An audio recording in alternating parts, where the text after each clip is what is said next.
우리는 누구나 마음 깊이 서로에게 닿고 싶어하는 본능을 가지고 태어났습니다. 따뜻한 눈빛, 다정한 손길, 그리고 진심을 나누는 대화 속에서 우리는 진정한 안정감을 느끼곤 하죠. 하지만 때로는 누군가는 그 연결을 갈망하면서도 정작 중요한 순간에는 한 발짝 뒤로 물러서 버립니다. 마치 보이지 않는 투명한 벽 뒤에 숨은 것처럼 말이죠.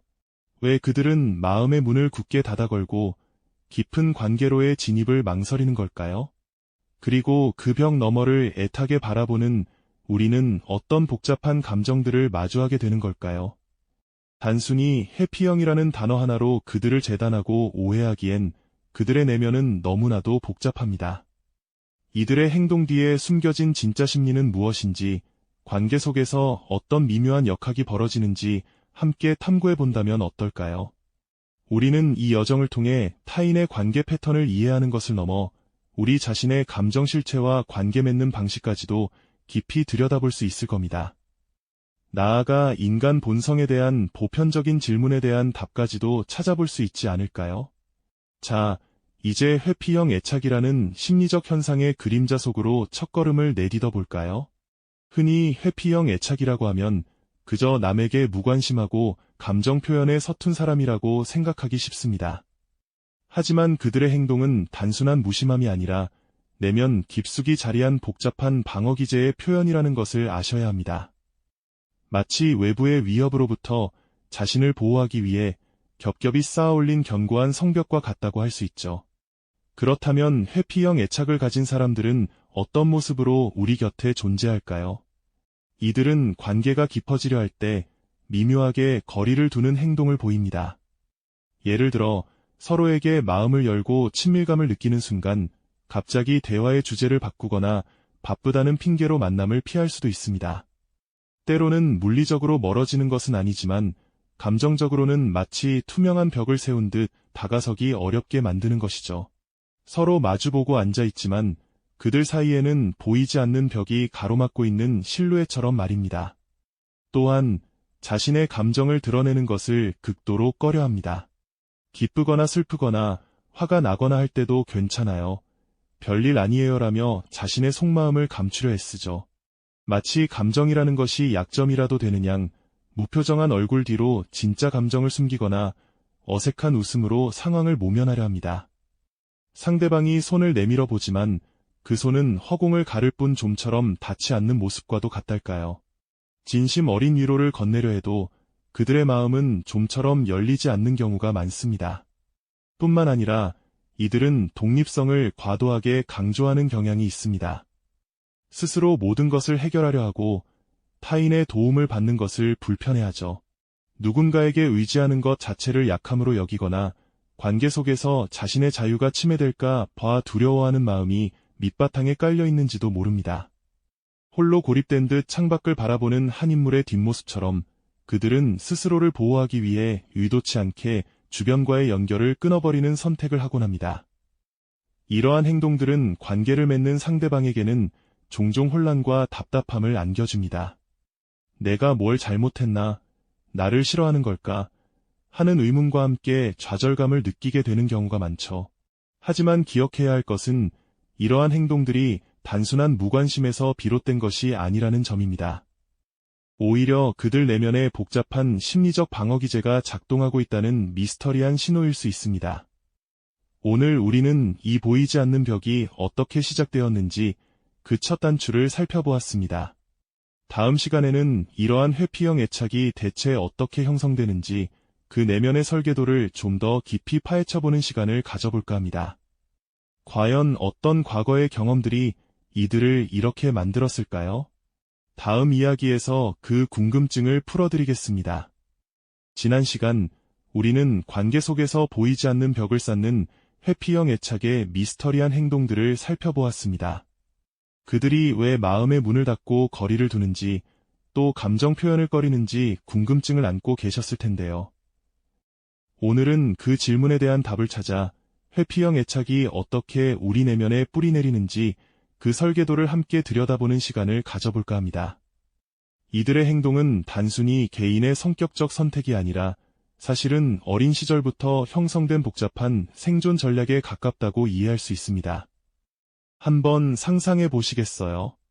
아주 어릴 적 세상의 전부였던 부모님이나 주 양육자가 아이의 간절한 울음이나 필요에 대해 무관심하거나 예측 불가능하게 반응했던 경험 말입니다. 아이가 배고프다고 울부짖어도 혹은 아프다고 보채도 따뜻한 위로나 즉각적인 보살핌 대신 차가운 침묵이나 외면이 돌아왔을지 모릅니다. 때로는 아이의 자연스러운 독립적 시도를 과도하게 통제하거나 감정적인 요구에 대해 일관성 없는 반응을 보였을 수도 있습니다. 어떨 때는 따뜻하게 안아주며 사랑을 주다가도 또 어떨 때는 갑자기 화를 내거나 이유 없이 거리를 두는 시기였겠죠. 이런 혼란스러운 환경 속에서 아이는 어떻게 되었을까요? 이처럼 일관성 없고 불안정한 환경에서 성장한 아이는 점차 자기 안에 중요한 깨달음을 얻게 됩니다. 내 감정을 솔직하게 표현해봤자 아무 소용이 없구나. 오히려 더 큰 상처만 받을 뿐이야.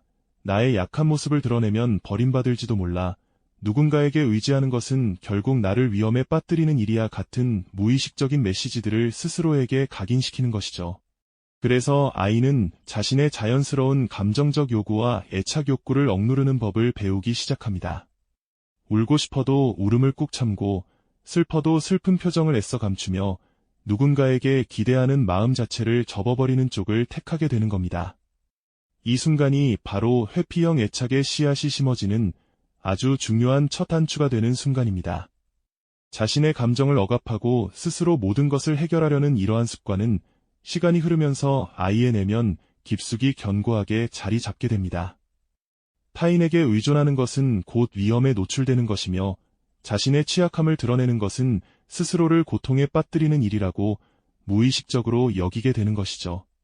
마치 작은 씨앗이 땅에 뿌리내려 점점 단단한 줄기와 가지를 뻗어나가듯 이 감정적 생존 전략은 아이의 성격과 행동 양식 전반에 걸쳐 강력한 영향을 미치게 됩니다. 이들은 스스로를 보호하기 위해 감정의 깊은 연결을 애써 회피하는 방어 기제를 치밀하게 발전시켜 나가는 것입니다. 그리고 이러한 패턴은 성인이 되어서도 놀랍도록 그대로 이어지곤 합니다. 누군가에게 마음을 열고 진정한 친밀감을 느끼려 할 때 그들의 무의식 속에서는 또다시 버림받을지 몰라 내 감정이 무시당할 거야 하는 경고등이 번쩍하고 켜지는 겁니다. 그래서 그들은 사랑하는 사람과의 관계에서도 의도치 않게 일정한 거리를 두거나 깊이 있는 감정적인 대화를 회피하고 때로는 상대방의 친밀한 시도를 단호하게 밀어내는 행동을 보이게 되죠. 겉으로는 더없이 강하고 독립적인 모습으로 비칠 수 있지만 사실 그 안에는 과거의 아픈 상처와 다시는 그런 아픔을 겪고 싶지 않은 깊은 두려움이 복잡하게 얽혀 자리하고 있는 것입니다. 이들에게 독립성은 단순한 성격적 특징이 아니라 과거의 상처로부터 자신을 지키는 가장 강력하고도 유일한 갑옷이 되어버린 셈이죠. 그렇다면 회피형 애착을 가진 이들은 정말로 관계나 사랑을 원하지 않는 걸까요? 결코 그렇지 않습니다. 그들 역시 모든 인간이 그러하듯 깊은 유대감과 따뜻한 사랑을 갈망하는 마음을 내면 깊숙이 품고 있습니다. 다만 그 소중한 마음을 안전하게 표현하는 방법을 제대로 배우지 못했거나 혹은 표현했을 때 돌아오는 상처가 너무나도 컸기에 가장 안전하다고 느끼는 회피라는 방패를 들게 된 것뿐입니다. 이는 마치 뜨거운 불에 크게 데인 아이가 다시는 불에 가까이 가지 않으려는 본능적인 반응처럼 과거의 아픈 경험이 현재의 관계 패턴을 강력하게 지배하는 안타까운 상황인 거죠. 그들의 행동은 단순한 무관심이나 냉담함이 아니라 스스로를 보호하려는 복잡하고도 슬픈 노력의 결과물이라는 것을 우리는 이제 조금씩 이해하게 됩니다. 우리가 회피형 애착을 이해한다는 것은 단순히 그들을 비난하거나 판단하는 것을 넘어섭니다. 오히려 그들의 과거와 현재를 깊이 연결지어 바라보는 따뜻한 시선을 갖게 된다는 의미인데요.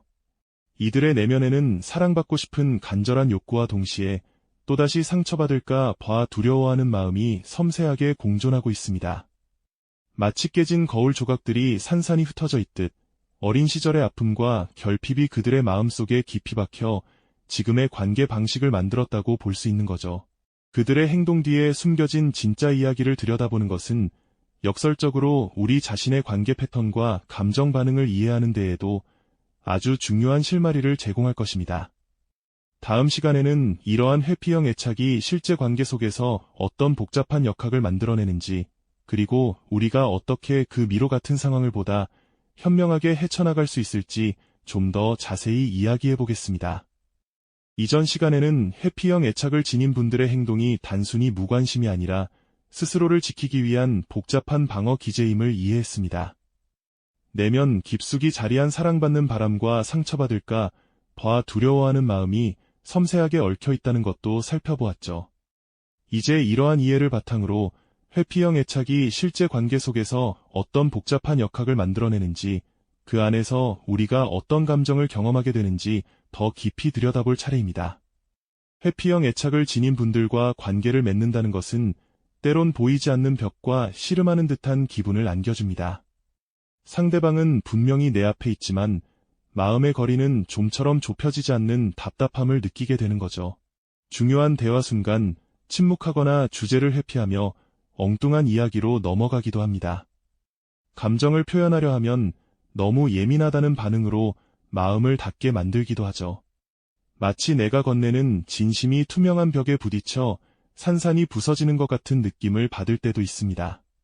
이런 상황이 반복되면 관계를 맺는 상대방은 깊은 좌절감과 혼란스러움을 느낍니다. 내가 뭘 잘못했나?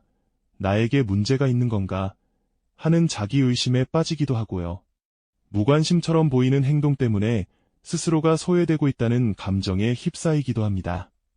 계속 손을 내밀지만 그 손은 허공을 가르거나 스치는 그림자처럼 느껴질 때가 많습니다.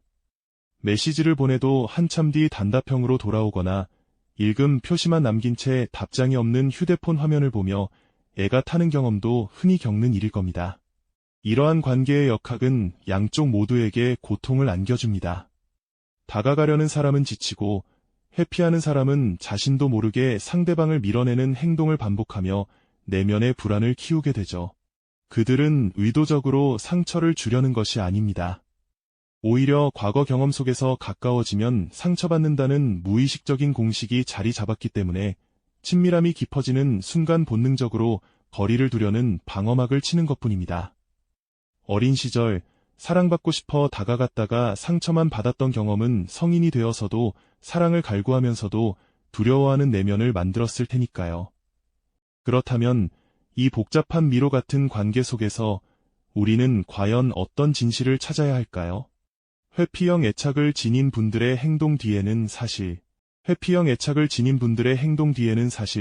그저 멀어지려는 마음이 아니라 깊은 곳에 숨겨진 복잡한 욕구와 두려움이 자리하고 있습니다. 그들은 상처받고 싶지 않은 마음이 너무나 커서 혹시라도 다시 아픈 경험을 하게 될까 봐 먼저 마음의 문을 닫아버리는 것이죠. 마치 뜨거운 불에 데웠던 아이가 다시는 그 불에 가까이 가지 않으려는 것처럼 과거의 아픈 기억들이 현재의 관계에서 방어막을 치게 만드는 겁니다. 또한 타인에게 감정적으로 깊이 의지하거나 얽히게 되면 자신의 삶이나 감정을 통제할 수 없게 될지도 모른다는 막연한 불안감을 느끼곤 합니다. 독립성이 침해당하는 것처럼 생각하며 스스로 모든 것을 해결해야만 안전하다고 믿는 것이죠. 이런 분들은 어릴 적부터 자신의 복잡한 감정을 제대로 표현하고 조절하는 법을 배우지 못했을 가능성이 큽니다.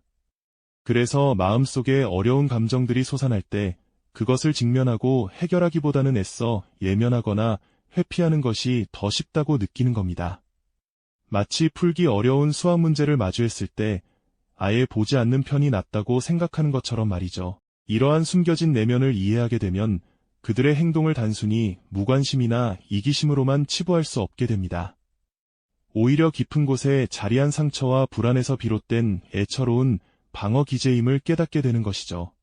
이런 통찰은 우리가 관계에서 느끼는 좌절감 너머에 그들을 향한 깊은 이해와 연민을 품을 수 있도록 돕습니다.